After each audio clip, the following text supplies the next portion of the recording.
7টা করে পাওয়া গেছে।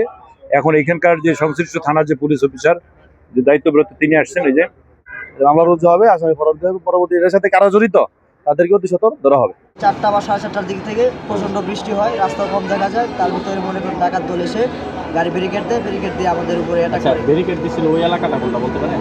হ্যাঁ, নাওজোর ওই যে ফ্লাইওভারের কাছাকাছি, মানে ওই বরাবর আমাদেরকে অ্যাটাক দেয়। অ্যাটাক দিয়ে আমি গাড়ি ব্রেক করার পর আমাদের গাড়ির গ্লাসের উপর একটা করে গ্লাসটা ভেঙে আমাদেরকে ওদের গাড়িতে নিয়ে যায় আর কি, হাত পা বেঁধে। পরে করে সারা রাস্তা ঘোরায় পরে আমাদেরকে এক জায়গায় নিয়ে যায় আর কি। আমরা জানি না, আমাদের হাত পা সব বাধা ছিল, আমাদের অনেক মারধর করছে, এবং সব জায়গায় মারধর করছে, শরীরে মারছে। তারপরে আমার কাছে টাকা ছিল, টাকা পয়সা নিয়ে গেছে। পরে যে আমার পার্টি যে টাকা দিয়েছিল সেই টাকা আমার কাছে ছিল, সেই টাকা পয়সাও সব টাকা দল নিয়ে গেছে। যাওয়ার পরে আমাদেরকে ওই যে জঙ্গলের মাঝে আমাদের গাড়িতে আবার ওদের গাড়ি থেকে আমাদের গাড়ির ভিতরে ডিল্লায় ফেলে রেখে গেছে। পরে আমরা ভোর 4:49 নাওজোর নামে একটা ফ্লাইওভারের গোড়ায় আমি দেখি জিপিএসে 2 মিনিট 18 সেকেন্ড গাড়ি বন্ধ। ওদেরকে 2 মিনিটের ভিতরে গাড়ি থেকে উদাও।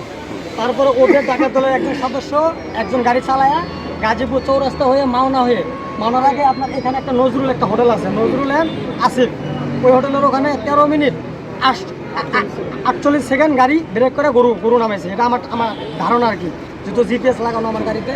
ওই ভিত্তিতে আমি কালিয়াকৈর থানায় যাই, জাহাঙ্গীর স্যারের সঙ্গে কথা বলি যে এই বৃত্তান্ত আমার কাছে ডিভাইস লাগানো আছে 2টা, আপনি এই 2টাই নিয়ে একটু আমাকে সহযোগিতা করেন।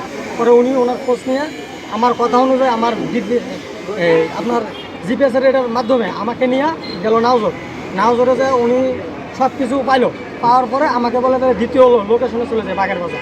পরে বাগের বাজার আমার জিপিএসের লোকেশন থেকে আসা দিকে আমরা গরুর গাড়িটা 4টা গরু ছোটো একটা গাড়িতে উঠানো আর 4টা ভিতরে রাখছে, এই হলো অবস্থা।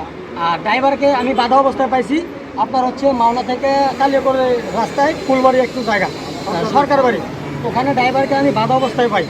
আমি কীভাবে উদ্ধার করলাম, ডিভাইস দেখে যে উদ্ধার করলাম। তখন ড্রাইভার ফোন দিচ্ছে যে আমাদেরকে করছে, ডাকাত দলরা আহত করে গরু নিয়ে গেছে। তখন আমি ওদেরকে নিজেই উদ্ধার করে থানায় নিয়ে আসি। আপনার কি নাম? আমার নাম মোহাম্মদ রুবেল। আমি একজন পিতা মোহাম্মদ জাহিদুল ইসলাম, আমি একজন গাড়ি ব্যবসায়ী। এটা উত্তরা ধৌর চৌরাস্তা। গরু ছিল, এই ট্রাক ভর্তি গরুটা যখন গাইবান্ধা থেকে নারায়ণগঞ্জ দিকে যাবে, তো ডাকাতের দল এটা আমাদের থানা অতিক্রম করার পরে যখন নাওজোর ব্রিজের কাছাকাছি আসে, তখন তাদেরকে ব্যারিকেড দিয়ে গাড়িটা আটকিয়ে দিয়ে ড্রাইভারকে গাড়ি থেকে নেমে তারপর গাড়ির গরু মালিক যে ছিল গাড়িতে ছিল তাদেরকে মারধর করে গাড়িটা তারা নিয়ে চলে যায়। পরবর্তীকালে এই ড্রাইভারকে তারা হাত পা বেঁধে রাস্তার পাশে কালিয়াকৈর এলাকায় রাস্তার পাশে ফেলাই দেয়।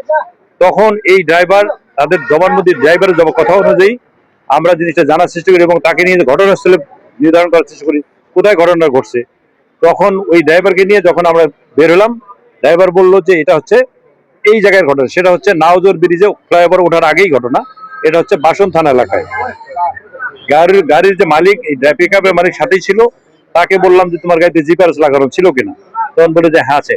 এই জিপিআরএস অ্যানালাইজ করে দেখলাম যে মূলত গাড়িটা গেছে হলো ওই জয়দেবপুর থানাধীন বাসন এলাকায়, বাসন না, এটা কি বাগের বাজার এলাকায়, ওখানে গাড়িটা স্টে করা একটা পাওয়া গেছে যেখানে 13 মিনিট সামথিং ছিল। সেই অনুযায়ী তাকে শুধুমাত্র মানবিক কারণে, যদি আমার এলাকা না, ঘটনাস্থল আমাদের এলাকায় না, এই যেখানে মালটা নামাইছে আনলোড করছে সেটাও আমাদের এলাকা না, শুধুমাত্র মানবিক কারণে ওই তাৎক্ষণিক, পরে এই গরু তো ডাকাতি করে পাওয়া যায় না, তাৎক্ষণিক না গেলে পাওয়া যায় না, সেই কারণে বললাম যে ঠিক আছে চলো দেখে আসি, ঘটনাস্থলে দেখে আসি, তাতে করে মনে একটা প্রশান্তি আসবে। এখানে আসার পর যখন আসছি, গরুর মালিক এখানে ছিল, তাৎক্ষণিক সে বলে যে এই গরুগুলোই আমার। ইতিমধ্যে তার একটা গরু দর্ব করে কেটে ফেলছে, আর 7টা গরু পাওয়া গেছে। এখন এখানকার যে সংশ্লিষ্ট থানার যে পুলিশ অফিসার যে দায়িত্বপ্রাপ্ত তিনি আসছেন, এই যে বাসন থানা থেকে আসছেন, উনি এটা আইনগত ব্যবস্থা। এই ঘটনায় এখানে 4 জন আটক আছে, যিনি গরু কিনছেন এবং তার সহযোগীরা আছে 4 জন আটক আছে। এখন ওই যে আমাদের বাসন থানা থেকে অফিসার আসছেন, উনি এটা আইনগত ব্যবস্থা উনি নেবেন। জাস্ট এখন আমরা বাসন থানা কার্যালয় থেকে আসছি, গরু এবং 4 জন আসামি হেফাজতে নিয়েছি। আমরা রুজু হবে, আসামি ফরওয়ার্ড দেবে, পরবর্তী এর সাথে কারা জড়িত তাদেরকে অতি সত্বর ধরা হবে। ঠিক আছে।